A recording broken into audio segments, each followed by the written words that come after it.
Welcome back to What Arty Noobs with General Disturbance. This is the Super Conqueror. It's the British Tier 10 heavy tank that replaced the FV215B in the update 9.201.1 patch. Now, it's basically a Conqueror tank with very thick spaced armour around the turret, so it's very similar to the original Conqueror, and it's still got the 120mm gun, the L1A1. Now, this one is on the north spawn of Westfield and is under the command of Black Swan NL. Well, I say north spawn, but it's actually the west spawn of Westfield, and he's moving up to engage at the ridgeline. Now, the spaced armour was actually designed to try and prevent heat rounds from taking it out, as well as missiles. Specifically, it was used to test the Dart and Malkara guided anti-tank weapon, and he's got some targets straight away, and he's bounced around straight away. That's an Object 268. This is a Tier 10 battle.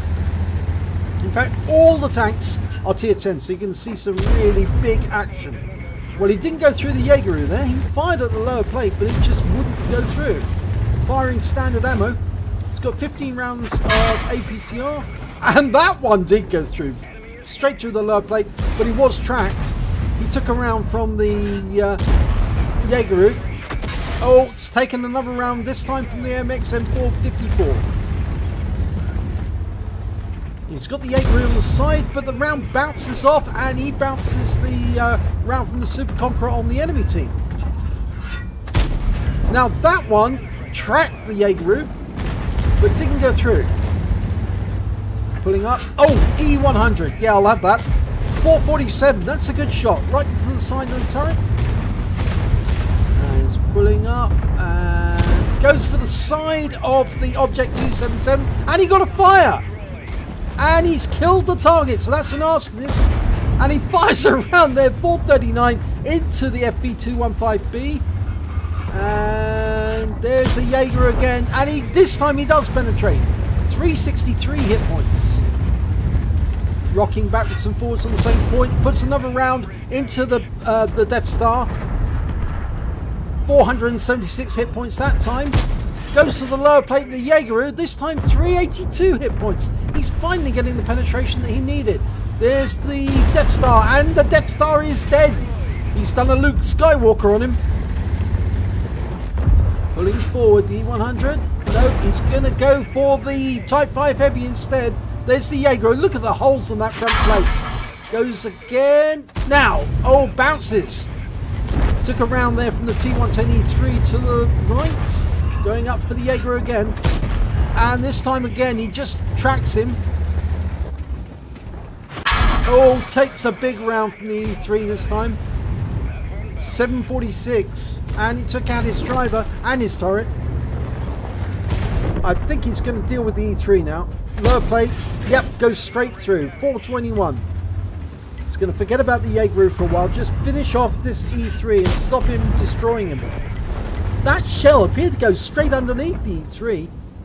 But the E3's backing away. And he gets one into the tracks, but not before the E3 can pull back. He's just showing his upper armour now. And he's disappeared from sight, which means I think he can go back to dealing with the Jaeger. And the Jaeger's dead. That means now he can devote all his attention to that Type T57 Heavy. And there's the T110E3 again. And he's moved up just a little. And yes, that one goes through. 435. And that was through the upper works as well. And the E3's been ammo racked. Now there's only 4 enemy left. In the last scene they were headed for the cap. In fact, they are capping. One's in the cap right now. So it's a race to get back to the cap. Make sure we get a reset. We don't want any of the others to get in the way. The 268's behind us, so we know there can only be 3 maximum in the cap. And there's the IS-7. He's moving towards the cap, but he's not there yet. The M4 is going to get there before us. And hopefully we can get down in time, because they're probably hiding behind the buildings.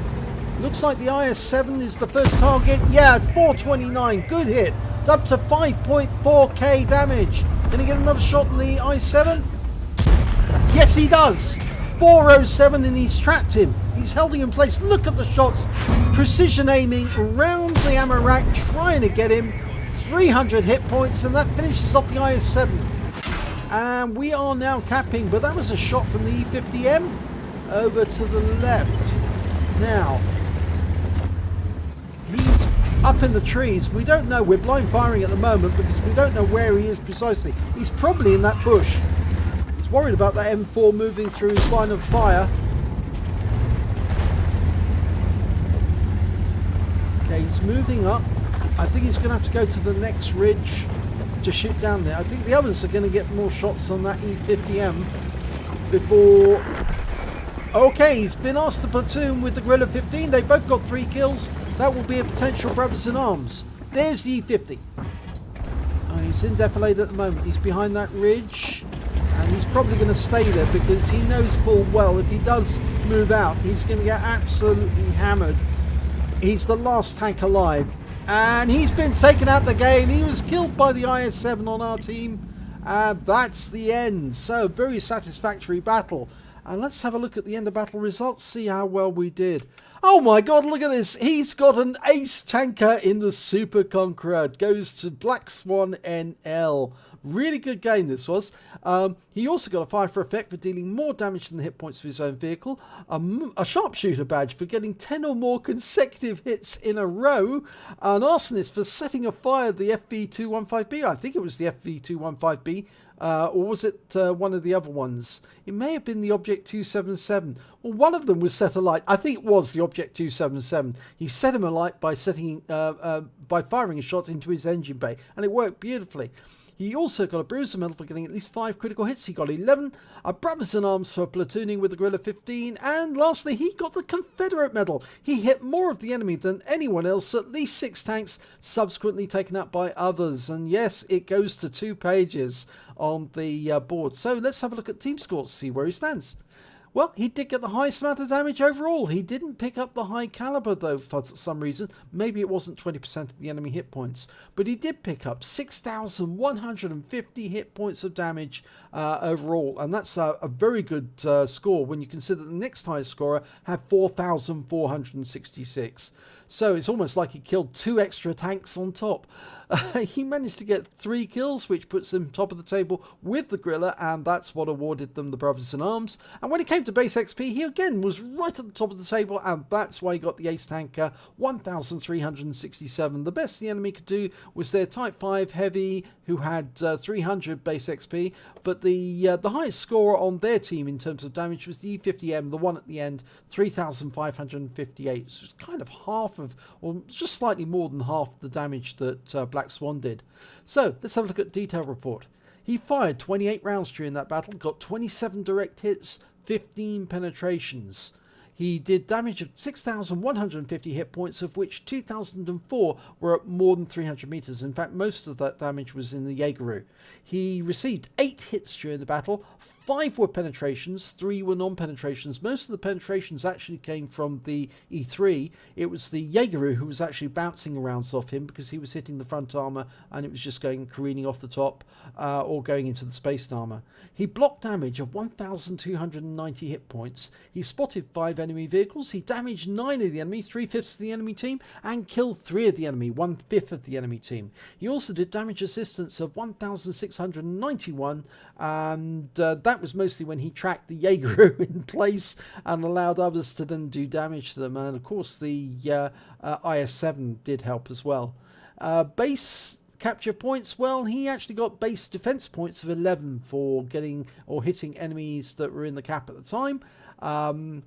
He earned 90,918 credits on a premium account, and after repair and ammunition resupply, he actually only took away 12,655, but the ammunition is rather expensive.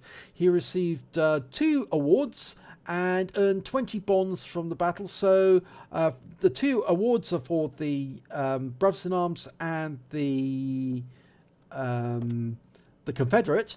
and he picks up the 20 for the battle because of the tier 10 battle, and so he took away 22 bonds in total. He earned 2050 XP, and there was no multipliers, so I'm afraid that's all the experience points he took away. But I think it was a pretty impressive display of how to handle a tier 10 tank like the Super Conqueror. And you can see it's a really hectic battle, and you're trying to put those shots accurately on the enemy, and you expect them to go through exactly where you want them, where you aim them, because if they don't, it can cause a lot of problems. And some of his shots did hit the tracks of the Jaeger rather than actually go through the lower plate, but it all worked out okay in the end. So if you enjoyed this replay, please give it a like and do subscribe to our channel, and hopefully it'll be your replay that I'll be featuring in the next video.